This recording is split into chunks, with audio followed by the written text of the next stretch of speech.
Bab 1, Planet dan Petaka. Tahun 2025. Bumi sudah berubah drastis. Peta dunia kini tidak hanya menampilkan benua dan samudra, tapi juga jalur hyperspace menuju planet Flomar, wilayah bebas visa ke Nebulon 3, dan peringatan jangan pipis di orbit Uranus. Setelah perjumpaan pertama manusia dengan makhluk luar angkasa, yang awalnya hanya ingin menumpang Wi-Fi, akhirnya peradaban antar planet terbentuk. Manusia dan alien berdagang, tukar budaya, tukar barang, bahkan tukar mertua. Meskipun yang terakhir ini belum dilegalkan secara resmi. Federasi Bumi kini menjadi anggota tetap Dewan Galaksi. Para pemimpin dunia duduk sejajar dengan pemimpin planet-planet eksotis. Ada yang berbentuk cair, ada yang berbulu, ada juga yang kaya blender hidup. Namun di balik kemajuan itu, ada satu barang yang membuat seluruh sistem galaksi waspada. Pete. Bagi orang bumi, pete adalah sekedar bahan makanan, beraroma khas, bau yang membangkitkan kenangan masa kecil atau kenangan kamar mandi rusak. Tapi di galaksi lain, pete adalah bencana biologis tingkat 9. Aromanya menembus helm anti radiasi, bikin spesies telepati muntah-muntah kata, dan pernah menyebabkan seekor alien pingsan sambil menciptakan 18 lagu koplo secara tidak sadar. Di sebagian wilayah galaksi Zaltron, pete masuk daftar barang haram nomor 1. Statusnya lebih tinggi dari senjata plasma atau dokumen palsu. Undang-undangnya jelas. Siapapun yang menyeludupkan pete ke wilayah galaksi ini akan dihukum berat, diasingkan ke penjara dengan keamanan maksimum. Meskipun begitu, di pasar gelap antar planet, pete tetap dicari. Ada yang bilang aromanya bikin halusinasi bahagia. Ada yang mengklaim pete bisa menyambungkan kenangan nenek moyang. Meski itu biasanya cuma efek samping dari pingsan massal. Dan di tengah semuanya, ada seseorang dari bumi yang membawa satu koper pete, tanpa tahu bahwa hidupnya tidak akan berubah selamanya.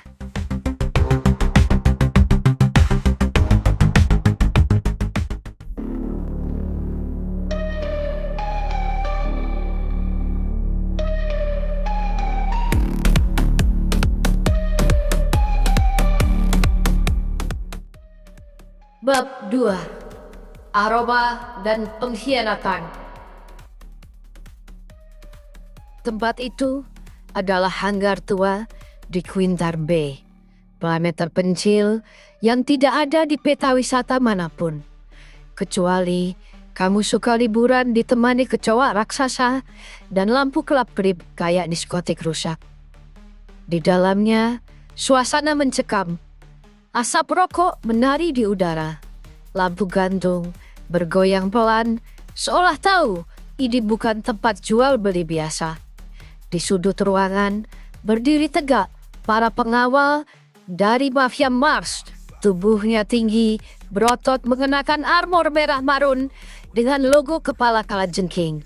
Mata mereka bercahaya hijau, penuh kecurigaan. Duduk di meja kayu tua, dengan kaki disilang santai, dan satu tangan memegang cerutu beraroma plasma. Joe, manusia asal bumi, dengan gaya mafia pede banget, terlihat menikmati momen. Kemeja Hawaii digulung sampai siku, memperlihatkan tato mencolok, bertuliskan pete forever. Lehernya dililit rantai emas sebesar kabel transmisi satelit, dan pergelangan tangannya jam emas menyala tiap detik, nyalain lagu dangdut otomatis. Joe menyandarkan tubuhnya, menyesap rokok, lalu mengangkat dagunya ke arah koper di meja. Di dalamnya, pete telah dikupas, tersusun rapi seperti berlian hijau muda yang siap meledakkan penciuman. Bro, ini barang kualitas nomor 1 dari planet Bumi. Kita nggak pernah main-main dalam bisnis ini. Kau boleh saja cek sendiri. Ini benar-benar luar biasa. Ini benar-benar barang surgawi. Berapa banyak bro yang lu punya? Berapa stok yang lu punya? Stok, itu masalah kehampa. Stok mau berapa aja tinggal bilang saja.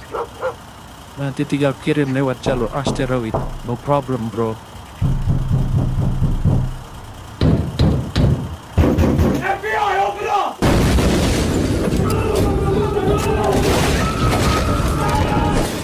Kau pengkhianat, kau mengadukan ke polisi ya? Kau yang pengkhianat. Kenapa ada polisi di sini? Akan kubalas pengkhianatan ini, Crop Top. Kaibret kau jauh. Tunggu di lembah tengkorak. Baku tembak pecah. Peluru berterbangan.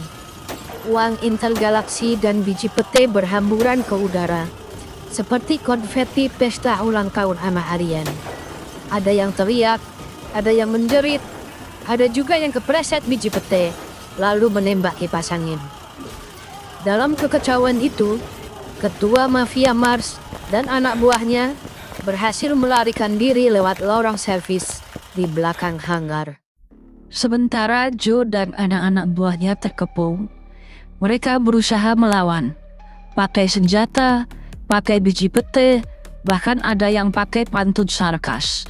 Tapi kalah jumlah. Kau semua jangan bergerak. Kalian kami tangkap.